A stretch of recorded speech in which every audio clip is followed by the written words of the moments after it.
Okay. Magandang umaga sa inyo mga kababayan. Magandang tanghali at magandang gabi. Kung saan panig kayo ng mundo nandoon, mga OFW, hello! At mga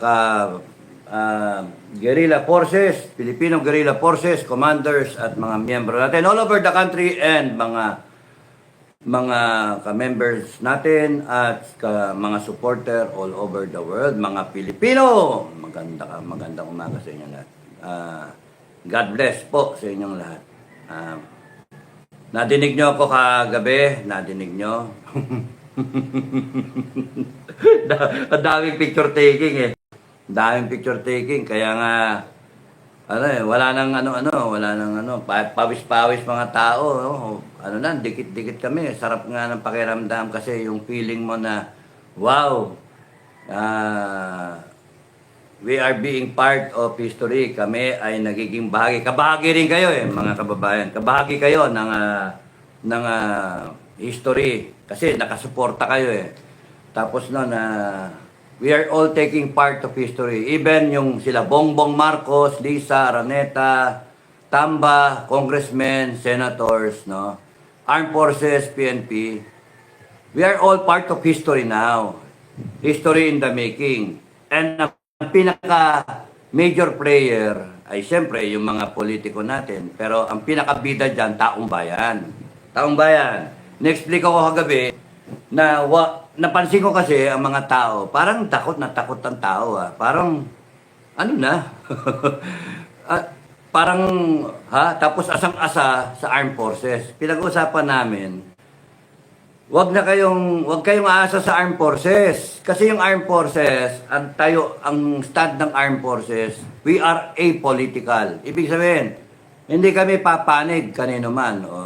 Wala na. You have lost your armed forces already.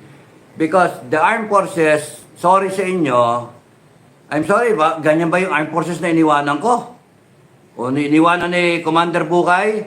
Na iniwanan ng mga retirado ngayon? Mga retirado, bumangon kayo. Yung mga nakalibing na sa hukay, yung mga bayani, bumangon kayo. Tingnan nyo yung armed forces na iwan. Sinasabi, we are apolitical. Okay, respect that, mga kababayan. Respect that. Respetuhin ninyo. Pati yung PNP, respetuhin yan.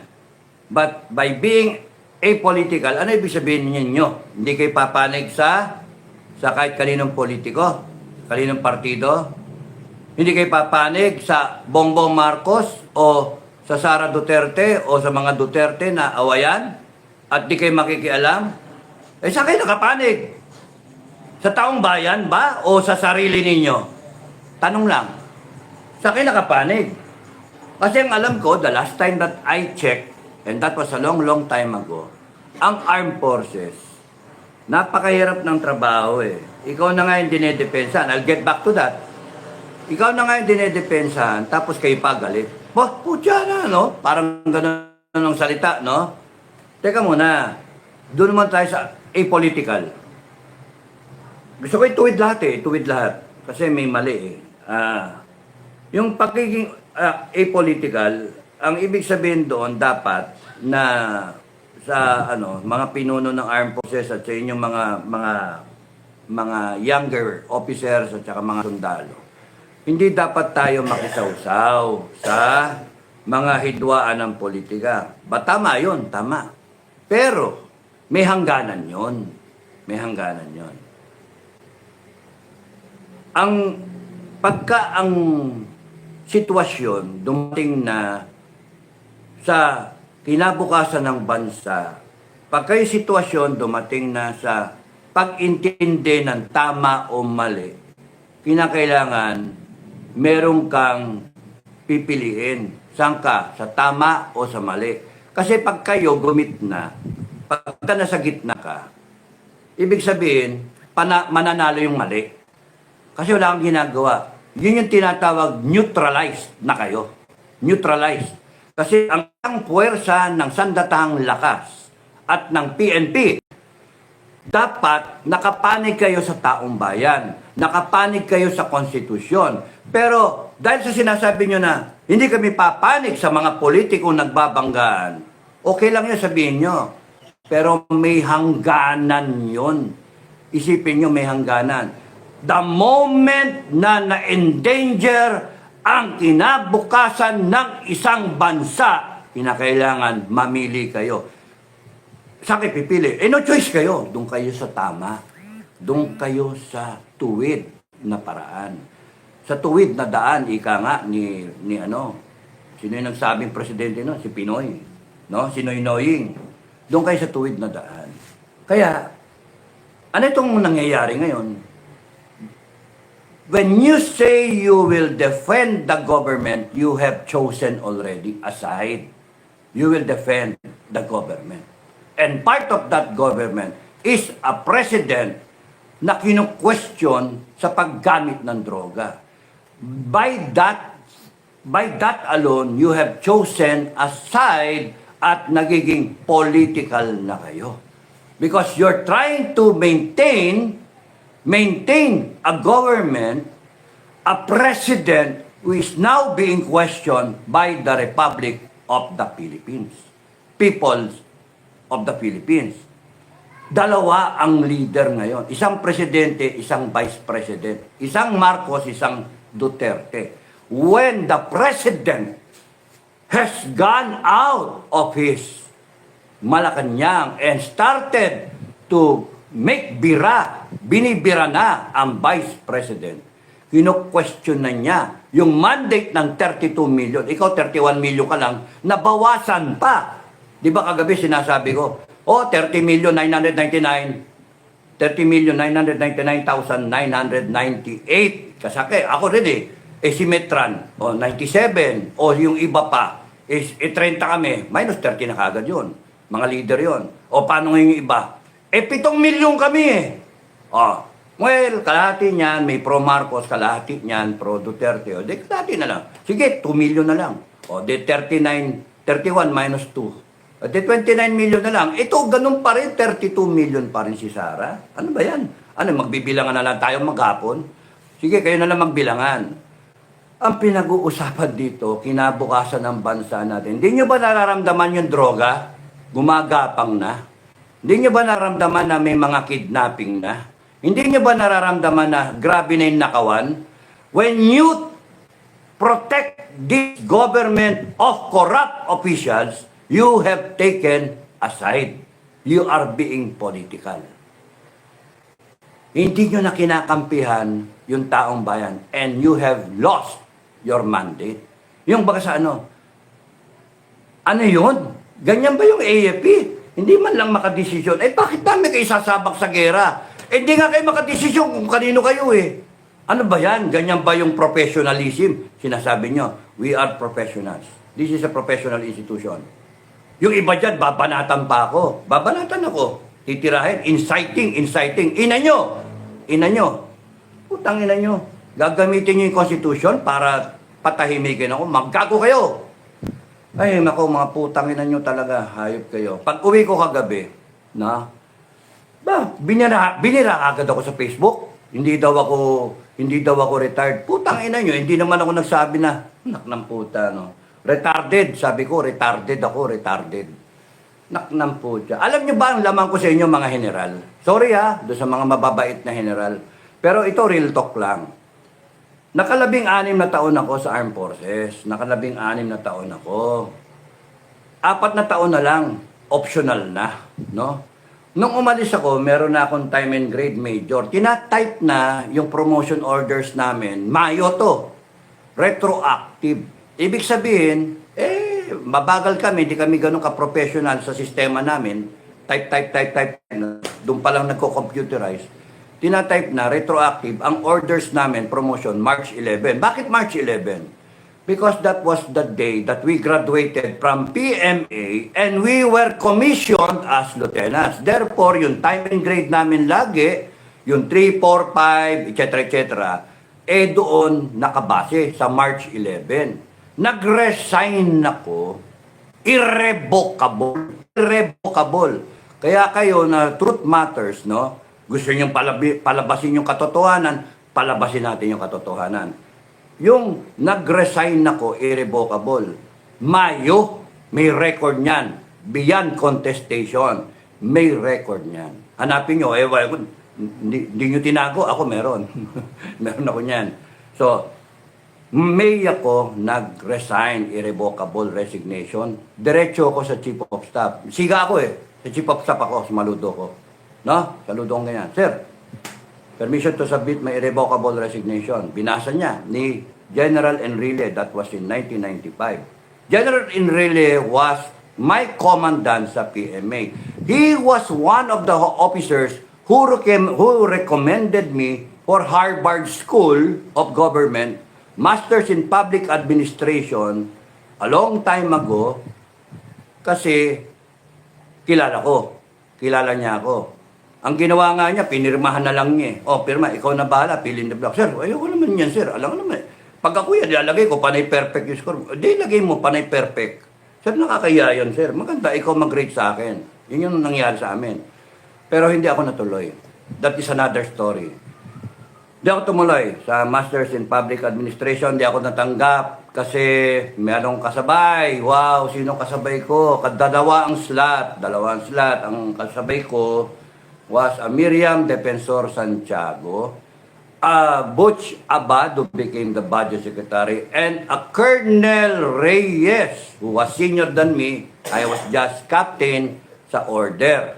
Pero nung nag-resign ako, time and grade ko was major already. Tinatype nga March 11 ang aming orders. Pagbaba ko sa J1, nakita ko na doon na, pinoprocess na. Kasi GSQ order, no? Sinabi ko, sir, ito na yung resignation ko. Ano gagawin namin dito? Wala lang, sir. File ninyo, sir. O tapos, si Fernando kausap ko, Baron ng Class 78, no? First Captain ng Class 78. Tapos nang sabi ko sa kanya, tama. Mababawasan yung yung namin, yung ipopromote namin. Ayan, tinatype na order ninyo Major, ayan, Tapos sabi ko, huwag nyo na ako isali dyan. Tanggalin nyo yung pangalan ko. Pinatanggal ko yung pangalan ko. Para lahat na nasa ilalim ko, papanik ng isang slot. Sayang yung isang slot Hindi mapopromote kasi magpapapromote ako ng major. Kung umalis ako, tanggalin nyo yung pangalan ko, papanik, merong papasok na isa na major. At kung nag-resign ako na major, kung hinintay ko lang yon, kinabukasan, labas na yung order na yon. At kung ako umalis, one rank higher pa ang policy. Lieutenant Colonel ako. But who cares about the rank? Yung rank, ito lang yun. Yun lang yun. Kinakabit dito sa balikat. You can be a general and ampaw, walang alam.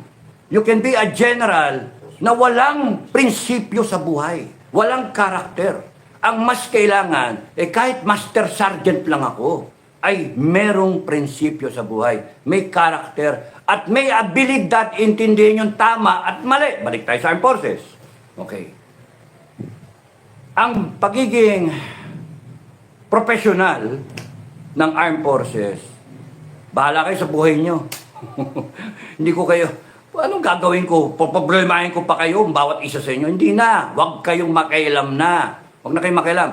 Taong bayan, huwag kayong umasa na sa Armed Forces ninyo. Wala kayo asahan sa Armed Forces ninyo. No? Ba't kayo aasa dyan sa Armed Forces at sa PNP? Huwag na kayong umasa. Kasi parang umaasa ka sa isang bagay na hindi dadating. Mayayari kayo. No? Ang bahala kayo kung gusto nyong isipin kung ano yung tama at mali. At gusto ko lang sabihin sa inyo, kung hindi nyo naintindihan yung tama at mali, good luck sa inyo. No? Kasi 150,000 ang Armed Forces, 200,000 plus ang PNP, that makes you 350,000. 119 million ang taong bayan. They can easily decide, palitan kayong lahat because you are unprofessional. You allowed yourselves to be used by a corrupt regime. Yun lang. Yun ang hard fact. You are allowing yourselves to be the instrument of suppression.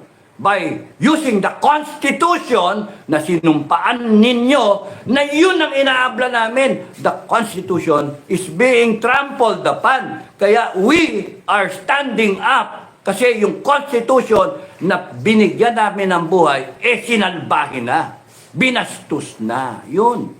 Yun yung problema. At kayo sa serbisyo, AFP-PNP, pag hindi nyo naintindihan yan, go ahead. Bahala kayo habang buhay. Hindi nyo naintindihan, go ahead. Doon kayo kumampi kay Marcos. Go ahead. Doon kayo kumampi kay Marcos. Kasi hindi kami natatakot tumayo sa katotohanan. Kami, 119 million Pilipino. Bawasan, iba sa inyo. Sige, 20 million sa inyo. May 100 million pa kami. Sige, kalahati inyo. 50 million kami. Okay lang. 50-50. Sige, fair fight. Ano gusto nyo? Civil war? Mga loko-loko. Kayong gobyerno, loko-loko. Gusto nyo umabot tayo civil war? Ay, nako. Kami, tinatayuan namin yung Constitution. Tapos, sasabihin ninyo, we are inciting, we are destabilizing. Mga ulul. Ulul kayo.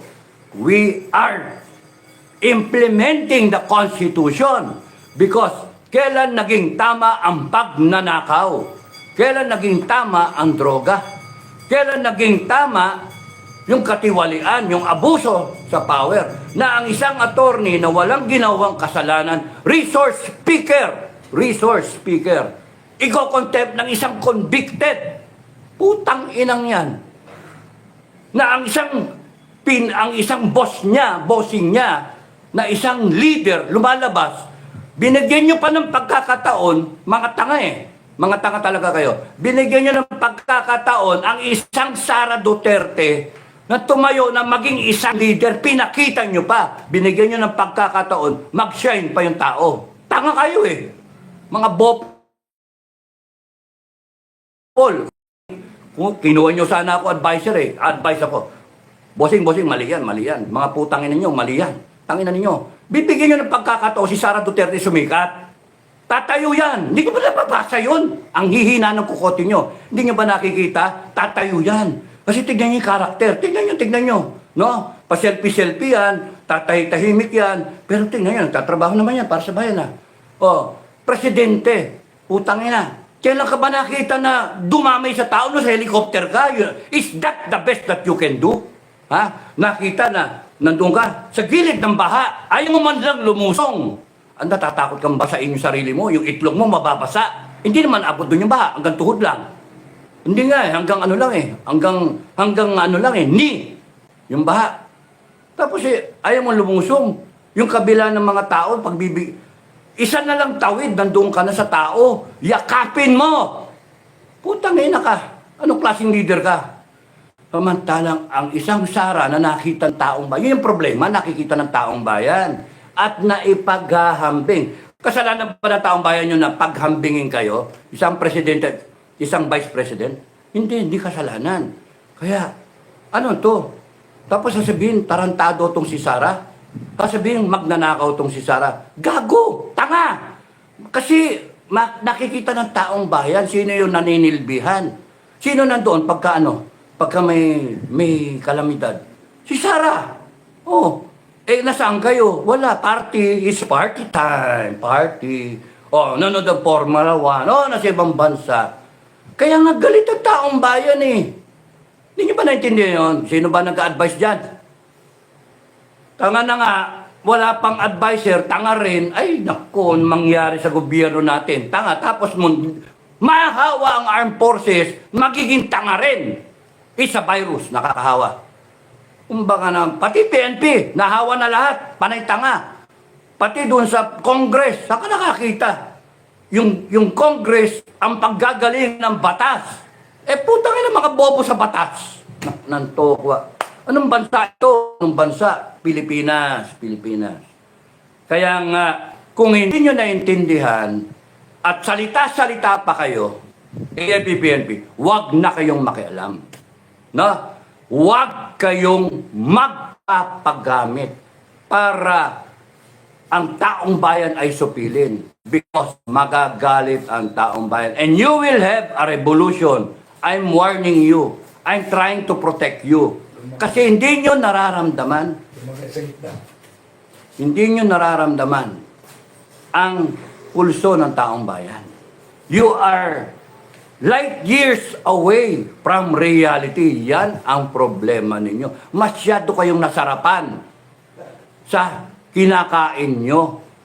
Nakalimutan nyo ng kumain ng asin at kanin, ng kamote, ng puta na, sabah na pinakuluan para lang o Lucky Me. Eh kayo panay sashimi. Yun yung problema nyo. Nasarapan kayo sa posisyon ninyo, nasarapan kayo sa libre lahat, gasolina, opisina, aircon pa. Hindi naman kayo nagbabayad. Taong bayan ang pumapasan lahat yan. At kung kailan kayo kailangan ng taong bayan, nasaan kayo? We are apolitical. We are professionals. Oh my God. Okay lang yun. Sige, dyan na lang kayo. Lumaki ka sa gitna. Wag na lalagay sa gitna. Wag na. Kasi ang taong bayan, hindi kayo kailangan. Yun ang masakit doon. Ang taong bayan, ang iniisip na ngayon, yun yung pulso ng taong bayan. Hindi na namin kayo kailangan. Tatayo na lang kami. Yun yung inaano ng taong bayan. Kasi nakita ng taong bayan, para kayo tumayo, armed forces, 150,000, 200,000 na pin. That's only 350,000. You cannot overwhelm the spirit of the people of the Republic, 119 million Filipinos. You cannot kill that. Because if you do kill us, the next generation will stand up and they will keep on standing up to regain the country's independence, to regain our democracy, because we have gone down to the dogs. You, in fact, have allowed corruption to thrive. You have allowed drugs in Malacanang. You have allowed the abuse of power. You have allowed that the citizens of the Republic are endangered. Nasaan na ngayon yung serve and protect? Wala. Kaya nga yun yung problema nyo. Lilipasan kayo ng panahon. Kaya wina-warningan ko na kayo, AFP, PNP, lumagay kayo sa tama. In the right side of history. Lumagay kayo sa tama. Sa tingin nyo, tama kayo ngayon? Siding with President Bongbong? Go ahead. Bye-bye, bye-bye, bye-bye. Kasi hindi natatakot ang publiko. Tatayo ang publiko. Tatayo kami. Matapang kami. Patayin niyo ako, may papalit. No? Patayin niyo si Sara Duterte, may papalit. Hindi, we will not run out of heroes. We will not run out of leaders. They will keep on coming because it is from the Filipino people. And you, one day, will all be out of power. Yun ang isipin nyo. You will be out of power. May ikot ang gulong. Ay, nako. Sorry, bakit ako ba nagpapaalala sa inyo?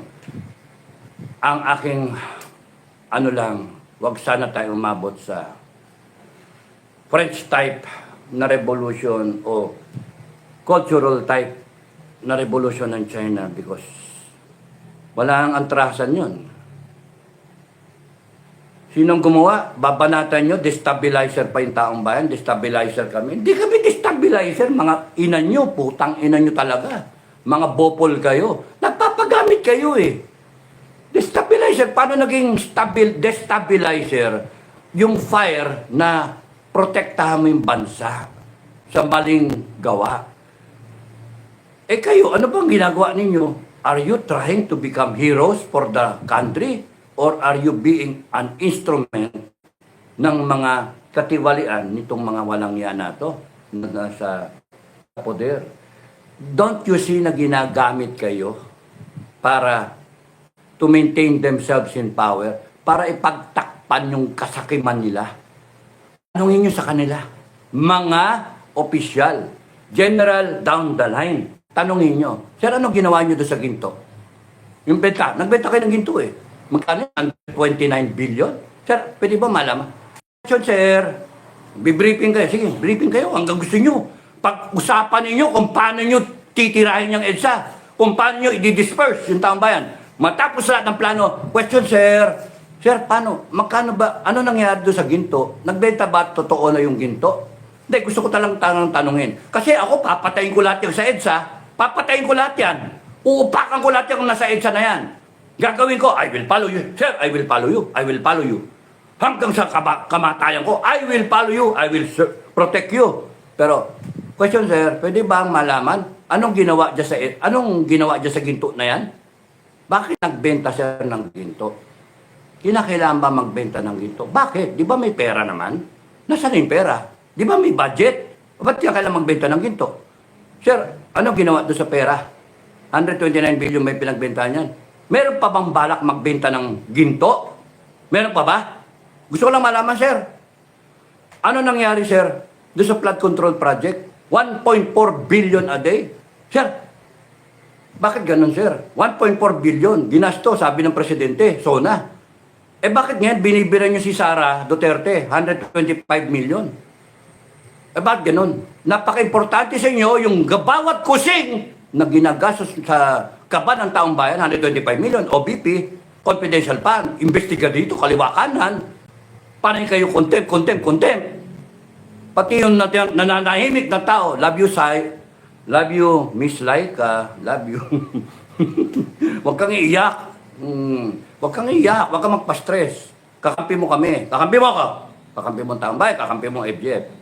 Kasi kami, kumakampi kami sa API, ang FGF, na Filipino Guerrilla Forces. Sa API kami, kakampi. Sa taong bayan kami kakampi. Oh, ano yung ginagawa ninyo? Imbitahin nyo siya, pero inimbestigahan nyo si Inday, pero yung lahat ng confidential fund, hindi nyo inimbestigahan. Presidential, confidential fund. Oh, Office of the President, Congress, yung confidential fund, AFP. Ba't yun inimbestigahan mga yan? Ba't si Sara lang? Kaya kitang-kite, it's a political exercise. Tinatanggal nyo Tinatanggal ninyo yung pwede ninyong maging kalaban at yung pwedeng tumayo para gibain yung pagnanakaw nyo. Binibintang nyo sa kanya yung pagnanakaw ninyo. Na kunwari, lolokoy nyo yung taong bayan. Ay, naku, putay ng mga putangin na nyo. Lumang style na yan. Style bulok. Style bulok yan. At AFP-PNP, diyan kayo kumampi. Pero may question ba ako, sir? Question. Oh, anong ginawa dun sa Resolution 10? Bakit, sir, hindi yan binabago? Ang dami na nagsasabi, sir, resolution. Sir, may anak na ako, sir. 3 na yung anak ko. 2011 pa yan, 2012 pa yung Resolution 10. Malalaki na yung anak ko. Matatapos na sa elementary. Bakit? Nung pa yung Resolution 10, bakit hindi yan inaayos ng Kongreso at Senado? Kung totoo yan, sir, na ninanakawan tayo, kasi certification, liquidation by certification ng mga congressman at senator. Honorable ang tawag. Bakit, sir? Walang resibo. Putya kami, sir. May mga kasama kami, mga kabatchmate kami, natanggal sa serbisyo. 1,000 lang hindi maklear. At sinabi, magnanakaw. Bakit, sir, itong Congress at Senado? Buwan-buwan, walang resibo. Kiniklear. Di ba, sir, magnanakaw yan? Plunderer. Meron pa ako sa tanong, sir. Isang tanong. Anong ginawa dun sa PhilHealth Fund? At kinakailangan, sir, maglipat ng 89 billion. Para saan yun, sir? Di ba may pera nga, sir? May budget. Anong ginawa, sir, dun sa Maharlika Fund. Maharlika Fund na 500 billion ang investment na authorized, na puno yata yung 250. Hindi ko nakaalam, sir, Sinasabi, panay pangako, invest. Ano na nangyari doon sa 250 billion? Nasaan yung pera? Kumikita ba yun? Saan naka-invest? Karatang, sir, itanong. Bago ko patayin lahat ng tao dyan sa EDSA. Bago ko ibuga yung tear gas. Bago ko i-disperse yung nasa EDSA. Kasi kung hindi nyo ako sasagutin, abi may punto to mga gagong nagrarally, bakit ganun, sir? Yun yung problema nyo. Mga pinuno sa AFP at saka sa PNP. Pagka yung mga sundalo nyo at mga polis ninyo nagtanong at hindi nyo masagot, panay kasinungalingan ang isasagot nyo. At ang sasabihin ninyo, we are apolitical, we are professional. Patay kayo. Patay. Good luck sa inyo. Kasi ang lalabas, sinungaling kayo. Alam ko yan kasi galing ako sa serbisyo. Huwag niyong, hindi niyo mabubullshit ang tao. Kasi may pamilya yan eh. Sir, marami ng droga doon sa tinitiran ko kasi yung asawa ko at saka yung pamilya ko nagdedelikado sir ang buhay. Ang problema sir ako, pupunta ako sa serbisyo, nagjo-duty ako, paano yung pamilya ko? Baka mamaya mamatay na. Bakit laganap ngayon yung droga sir? Tsaka totoo ba yun sir, yung presidente natin, nagdodroga? Di ba dali patunayan nun sir, hair follicle test ka lang? Di ba? Pagka you are going to defend the president because it is your mandate to defend the president and this government. Baka banat pa nila the duly elected government. O sige, pag-usapan natin. Pag-usapan natin yan. The duly elected president officials of government. Teka muna. Di ba duly elected din itong vice president? 32 million, pinakamaraming boto nga 31 million ka lang. Nabawasan na, nabudol mo na iba Iba, inaamin OFW, mga kasama ko, nabudol kami, mga retired, nabudol kami, putang inang yan. Nangako, ginto niya. Tanginang niya, nabudol, mga gano'n ang banat ng iba O ito, 32 million. Hindi pa nambubudol, wala pa Also an elected official of government. Ngayon, you will give us that goddamn baloney na bullshit na sila ay duly elected officials. Huwag niyong i-center kay Bongbong Marcos. I-center niyo sa lahat. Di ba? Number one, mandate niyo nasaan? Sa kanya, sa Congress, kay Inday Sara, sa Senado. Ang mandate ninyo, taong bayan. To serve and protect. All authority emanates from the people. Lahat ng kapangyarihan ay nanggaling sa taong bayan. Ngayon, poprotektahan niyo yung presidente. O nga kasi siya yung commander-in-chief. Teka muna, sino ba yan? He was a Bongbong Marcos, talunan na vice president. Buti pa si Lenny, natalo siya, di ba? He was an elected, he became an elected president and we gave him the power. He was nobody prior to 2022. Nobody in terms of the political setup. Talunan niya na vice president. Nung ginawa natin siyang presidente, ayun, yumabang na. Yumabang na. Diba? Kaya sabi ko kagabi, balikan natin. 2 years ago, he wanted us to give him time. And we gave him time. He wanted us to vote for him. We voted for him. We allowed him to use the power that resides in the people. Temporarily binigay natin sa kanya.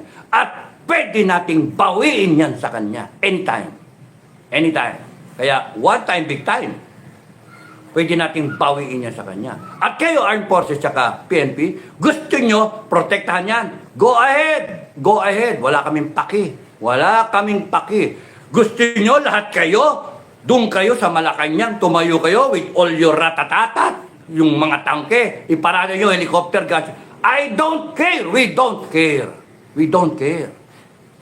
What we care about is, number one, we question the president na merong problema sa droga.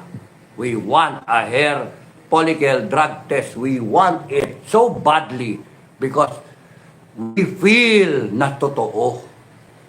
At kayo, AFP at PNP, you will give us shabby responses. To hell with you. Sorry, but to hell with you. Why? Because di nakikita na nandito ang taong bayan. You have lost it already. Not me. I am here. Kayo, bumaba kayo. Once upon a time, you wanted to join the armed forces and the PNP. Na ika nga na all those baloney na sinasabi, to serve my country, to protect the people. Di ba? Eh, ang habol naman ninyo, meron kang income buwan-buwan para sa pamilya mo. And here you are. What are you doing now? Are you fulfilling that duty? Are you to serve and protect the country, to serve and protect the people, to uphold the Constitution, or are you being an instrument na i-weaponize yung Constitution against the people of the Republic? Pag-isipan nyo. Wala akong pakialam. Wala akong pakialam kung kumampi kayo kay Marcos. Go ahead, kumampi kayong lahat kay Marcos. We don't care. Kasi kung walang tatayo para sa taong bayan na mga AFP at PNP, ang Filipino Guerrilla Forces ang tatayo para sa taong bayan. We will stop from being neutral and we will see to it that this country ay tatayo ng maganda. Na tatayuan namin ang tama. 7 million kami. Eh sorry, may binabalidate pa eh. Sige, kalahati na lang. 3.5 million. Okay lang. Eh, hindi nga maasahan yung 350,000 AFP, PNP. Hindi kayo maasahan eh. Diyan na lang kayo sa isang sulok. Kung gusto nyo lumabang kayo, upakan yung taong bayan. Let it become an international incident. Na yung AFP at yung PNP ay tumatayo para kay Bongbong Marcos. You have become and allowed yourselves to become mercenaries. Ang sakit. Kaya kaming mga nasa serbisyo once upon a time. Ay, nako. Putragis yan. Tapos bibirahin nyo ako ngayon. Tinitira nyo ako. Sino ba si Dado Enrique? Tangina nyo. I serve the service. I serve the country well. Aanim lang kami na government negotiator noong 1989 that resulted to a going back to barracks ng mga ranger naman kasama ko. Bumalik sila sa barracks and na-prevent ang bloody napatayan. Which is what we are preventing now. Hindi ba naintindihan nyo sa kokote ninyo? Kaya nga tinayo namin yung Filipino Guerrilla Forces para kung sakaling magkaroon ng gera, nandiyan kami para depensa ng taong bayan. Pero ang nangyari ngayon, dumadating yung sitwasyon na nauna pa itong putangin ng gulo na itong wisit kayo, nananahimik kami. Dapat kayo ang tumayo, hindi kami. AFP, PNP, pero kung ayaw ninyo, good luck sa inyo, kami ang tatayo para sa taong bayan. Wag na wag ninyong sasaktan ang taong bayan. Wag na wag ninyong sasaktan ang taong bayan. Ang unang tear gas na lumapag dyan sa EDSA, you are already declaring war against the Republic of the Philippines. You are declaring war against the people of the Philippines. And that will be bad. Hindi namin pipigilan ang taong bayan. Hindi namin pipigilan. Ginusto nyo yan. Kung kunyaring mangyari yung ginusto nyo yan.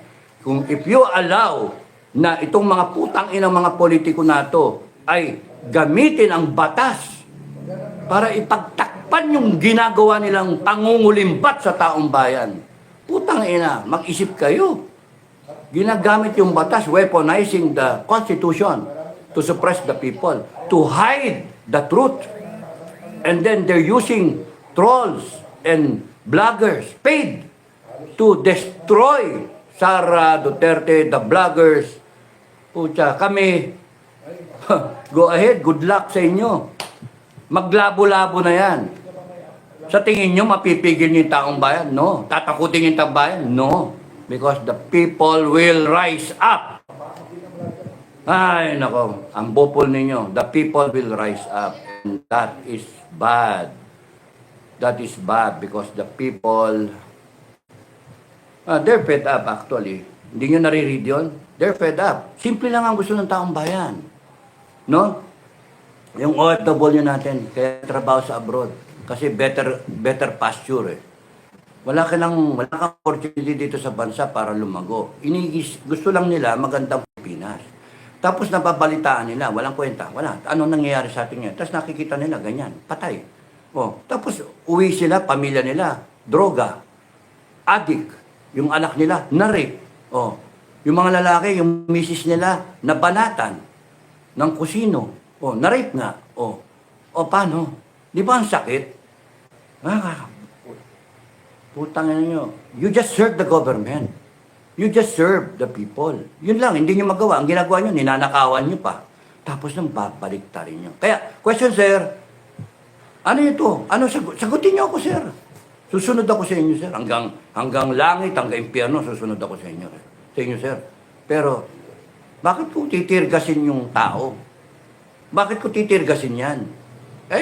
Nag-express lang sila ng galit nila eh.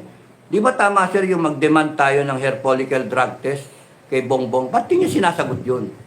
Baka totoo yun sir. Bakit natin paprotektahan yung gago yan? Bakit? Hindi nyo masagot sir kung ano sinagot. Sir, hindi nyo ba tinatanong yan? Kami na lang ang tatanong sir sa kanya. Diretso. Hindi nyo kayang tanungin eh. Kasi sip-sip, buto kayong lahat eh. Nag-a-aspire kayong promotion eh. Pero kami, nakarap kami sa pamilya, kami sinusubong yung tao. Kami maghahapis ng tirga sir. Kami bababo sa tao. Kami madedemanda sa tao. Nasaan kayo? Nandiyan kayo sa mga opisina nyo. Kami na lang magtanong sir. BBM, baby, pwede ka bang mag-hair follicle drug test? No? Pwede ba? Ay, siya nga pala. Pagka hindi kayo nagpa-hair follicle drug test, mismong ibang bansa, yung US, ang magpapa-hair follicle sa'yo, yari ka, kakaya ka. Hindi na makakabangon ng Marcos. Hindi na. Kaya nga, mas maganda niya, sagutin nyo, hair follicle drug test. Ang dami nyo sasagutin, sa totoo lang. Ang dami yung problema, ang dami. Ngayon, talong. Kung kayo nakasakay sa bus, na pumutok, flat, pumutok. Nakasakay kayo sa private car, pumutok, flat. Ano gagawin nyo? Ipipilit nyo bang paanda rin yung sasakyan? Sentido ko man, mga kababayan, naintindihan nyo to. AFP, PNP, lahat kayo, buong Pilipinas, naintindihan nyo to. Na-flat yung sasakyan mo, kahit sinong tao, maintindihan yan eh. Di ba? Accepted convention kasi. Accepted norms, no?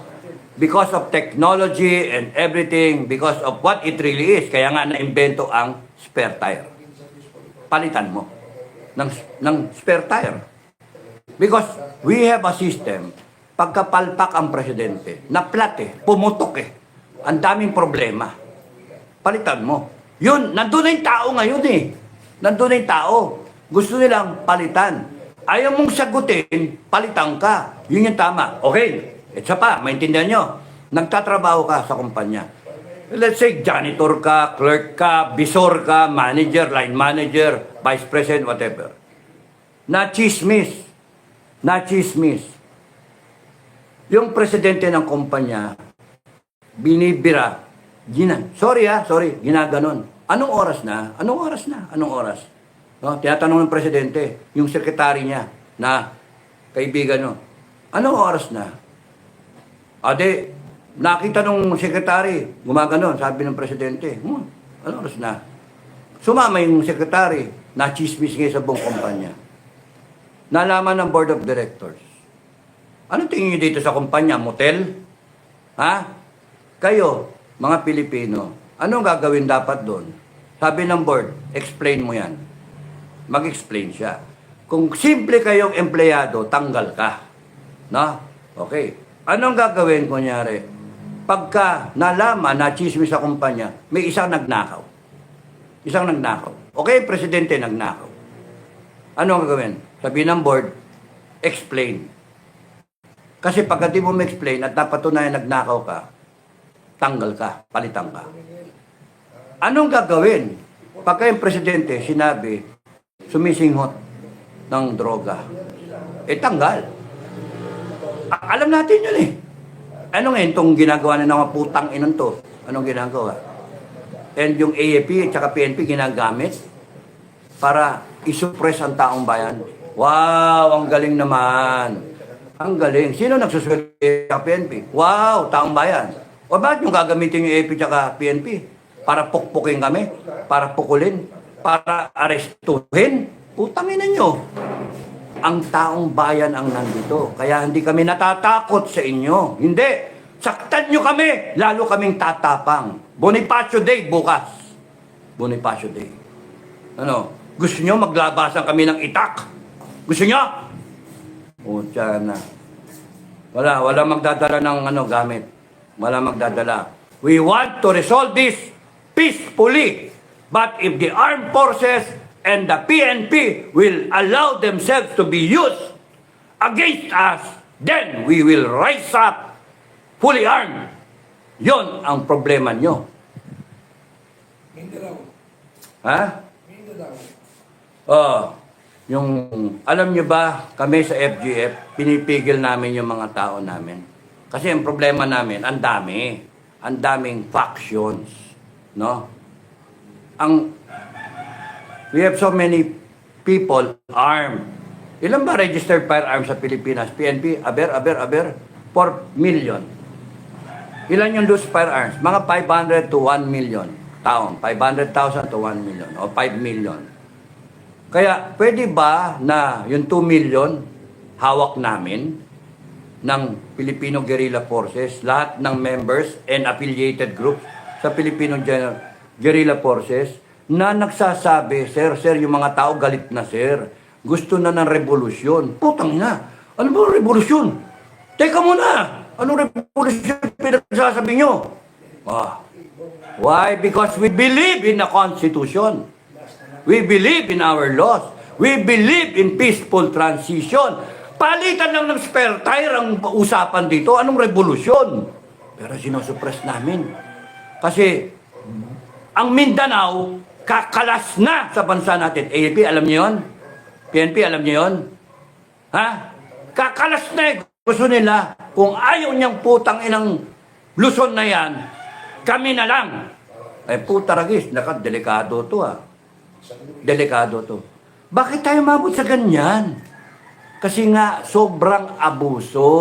Sobrang abuso. Ayaw pumayag ng Mindanao na ubusin yung kaban ng bayan. Ganun kasimple. At kayo, nagpapagamit kasi kayo. Ginagamit yung konstitusyon against the people. And then it becomes rebellion, inciting sedition. Pati nga si Duterte, babanatan nyo, inciting to sedition. Putang ina nyo. Putang ina nyo lahat. Gusto nyo makakita talaga ng inciting to sedition? Gusto nyo talaga makakita ng inciting to ng rebellion? Gusto nyo talaga makakita? Go ahead, magpagamit pa kayo. Gamitin nyo pa yung batas. Gamitin nyo. Because the people of the Republic will rise up. And you will be surprised. And you will be overtaken by circumstances. And it will be written in this history that it will be the darkest part of our history and the redeeming part of our history. That the people got fed up and rose up against a tyrant. Putang ina nyo. Eh yun nga pinipigil namin. Ang daming retired na galit. Hindi nyo ba naintindihan? Hindi nyo naintindihan. Pinipigil namin. Pero pagka dumating doon sa parang Fernando po, kapag napuno na ang kaban, puta na, kakalusin kayo. Wala na. Hindi namin mapipigil yan. At saka di namin trabaho kasi yan. Pigilan yan. Kung ang gagawin nyo, PNP tsaka AFP, pagpupupukpukin nyo yung taong bayan at raratratin nyo, makakaharap nyo yung 7 milyon namin. May baril o walang baril. Kasi yung iba dyan, kahit itak, lalaban. Bonifacio Day bukas. No? You better make a choice. Diyan kayo? Sige, diyan kayo. Diyan kayo, bahala kayo sa buhay nyo. Because you will face that day when, that day of obsolescence. Wow, ano yun? Mga kababayan, ang problema kasi nitong mga organizations na to, wag niyong sisiraan, no? Wag niyong mumurahin. Nahirapan sila mag-intindi. Parang mga bata, kami mga senior na galing sa serbisyo. Nakita namin kasi, itong mga nagsasalita para sa organization, nakala mo mga bida, hindi naman. Ang bida dito, hindi kayo, mga AFP, PNP, hindi kayo bida dito. Never kayo naging bida. Never. Kasi bumaba kayo dito eh, oh. People of the Philippines, nandito kayo once upon a time. Ito yung constitution natin. Bumaba kayo to serve the public, to serve the Filipino people. Naging sundalo kayo, naging police kayo. Pumayag kayo, umalis dyan sa pedestal ng in-enjoy ng taong bayan. The highest in the land. Bumaba kayo dito. Ito yung presidente. No, yung presidente, mga judge, saka mga legislator, congress senator. Ito lang kayo, ito kayo. Inutusan kayo nito para sumunod kayo. At tinatakot kayo, mawala kayo sa trabaho. Ma-retire kayo, malipat kayo, ma-floating kayo. Yan, kita niyo yung power nito. And dahil sa takot ninyo at masyado kayong personalistic na, sabi nyo, political. Sabi nyo, professional. Pero hindi ganyan yung nakikita ng taong bayan eh. Yun yung problema nyo. Nakikita ng taong bayan, nandito nanonood yung taong bayan, nakikita na nagiging mersenaryo kayo. At the expense of the people. Sila nagsusweldo sa inyo, ginagamit kayo ng mga putang inang to nasa itas nyo para supilin itong taong bayan. And you are trampling the Constitution. Destroying the ideals in the Constitution that we are hoping na magkaroon na isang magandang Pilipinas, kaya binuo yung Constitution, kaya binigyan ng buhay. Yan yung guide natin. At pag nagigising na taong bayan eh, nakikita na ng taong bayan, ano ginawa nyo sa Constitution? Bakit nyo binaboy? Ba't nagkaroon tayo ng presidente na nagdodroga? Bakit nagkaroon tayo ng isang first lady na hindi naman natin hinalal na nagpapatakbo ng bansa? Bakit nagkaroon tayo ng isang speaker at mga congressmen, yung speaker muna, na nagpapatakbo ng Congress at ang laki ng impluensya, kung kaliwa ka na nagpapamigay ng kung ano-ano, kanyang pera ba yon? Na may mukha pa niyang putang inang yan, may mukha pa niya, tang inang yan, pero ng taong bayan. Na ang boto niya, 200,000, 300,000 lang, na ang pinipiga nila ay yung isang tao na ang tawag, Sara Duterte, na Vice President, 32 million ng boto. Putang inang yan. Anak ng to, ba't nagkaganito? Binaboy nyo. At bakit tayo may mga congressmen, may convicted pa, nakaupo pa, nasalita pa, putang yabang pa. At itong mga sangkap ng congressmen, akala mong ang gagaling, panay bopol. Wala namang alam. Ano, ang yayabang, pero mga 200,000 lang ang boto, 300,000 ang boto. Paano nangyari yun na itong mga putang inang to, tinatakot ang taong bayan? Kasi watak-watak kayo.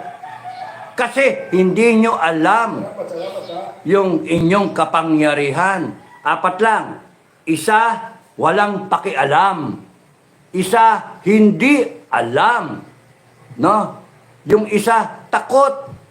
At dito tayo, makabayan.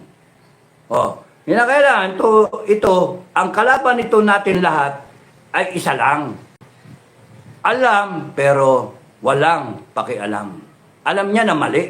Alam nila, binabayad yung Constitution. Alam nila na nagnanakaw sila. Pero nakikinabang, kaya wala silang pakialam. Hindi pwede yun. So what are the ideals na gusto natin? Gusto natin itigil to. Gusto natin, presidente ka, hindi ka pwede talaga na nagdodroga. Simple lang.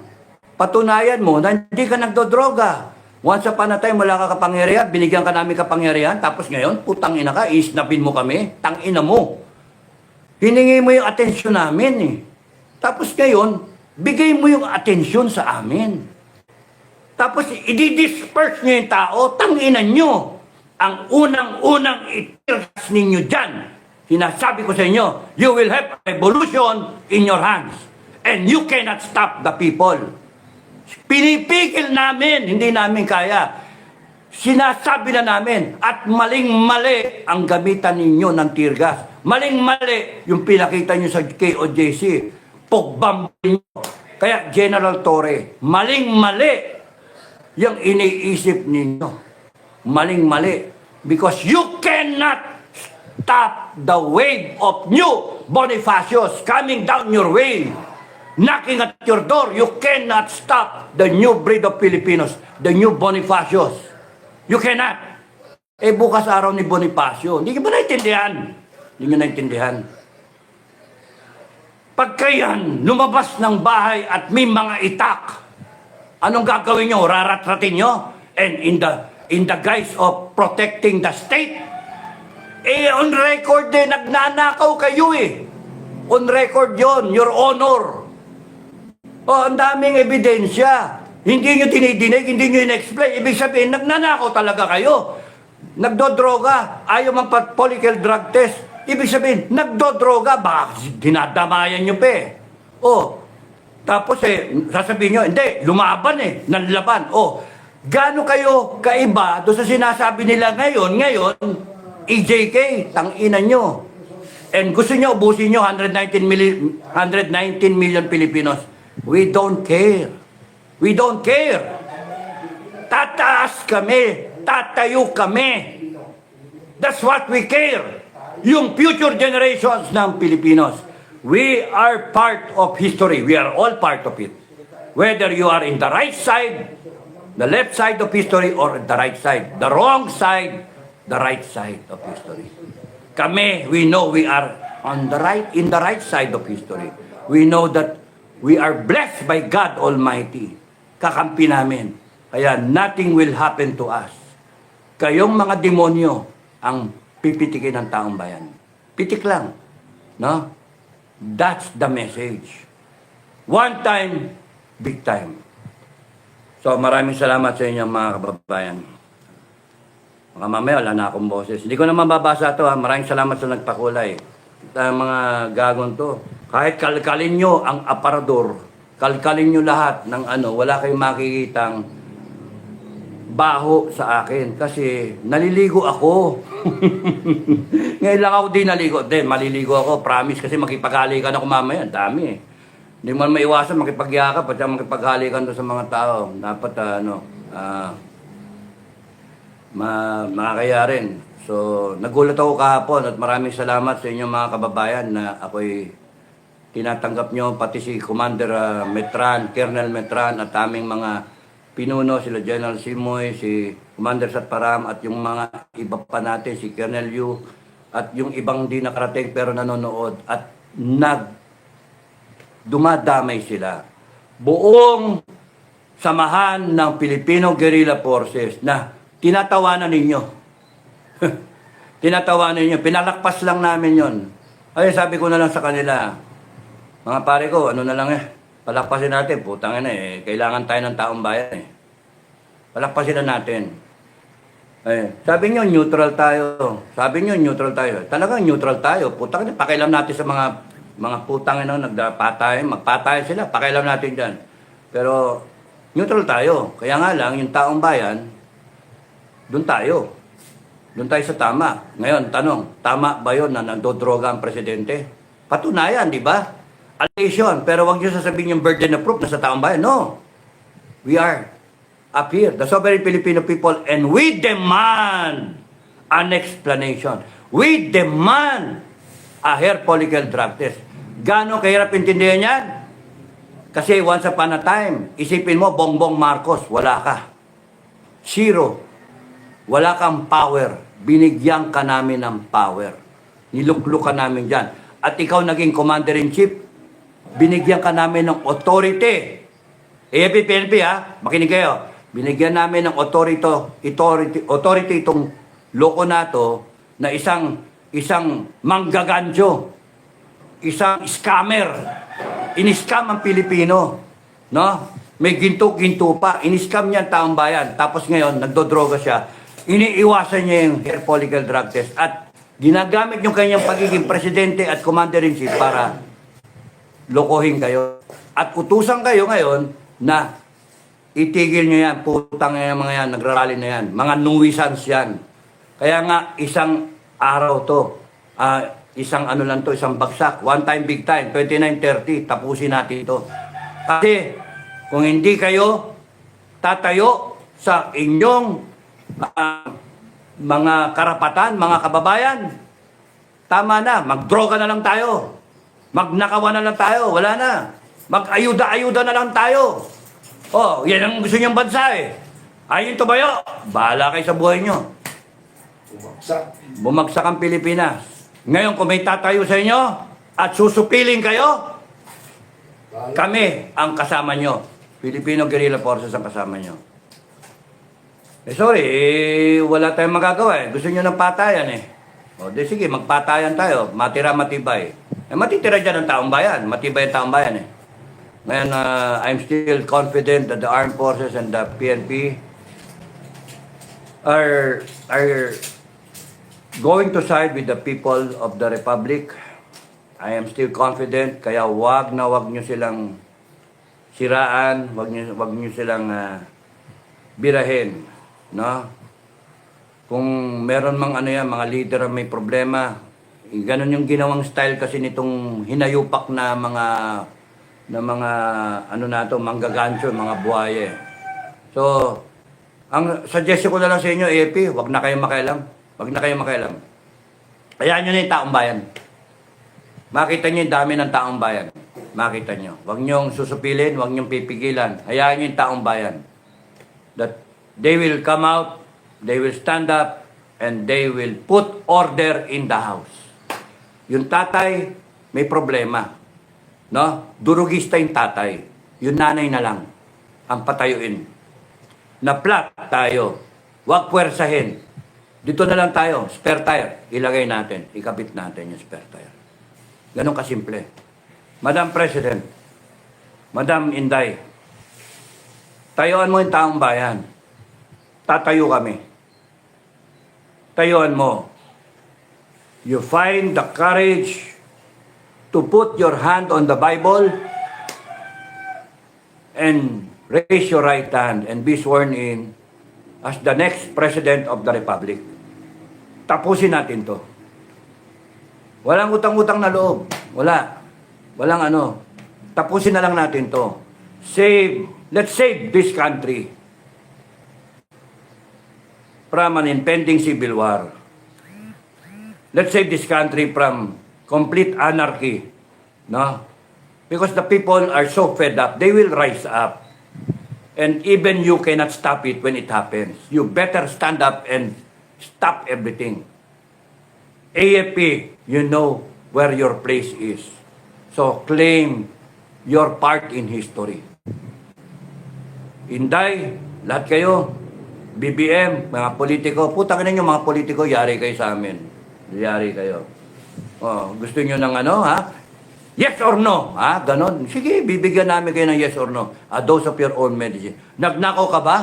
Yes or no? Nagnakaw ka? Ayan, kita mo yung bitay? Naghihintay sa'yo. Naghihintay sa'yo. Yes or no? Nagnakaw ka? Oh. Ito ba yung salain mo? Yes or no?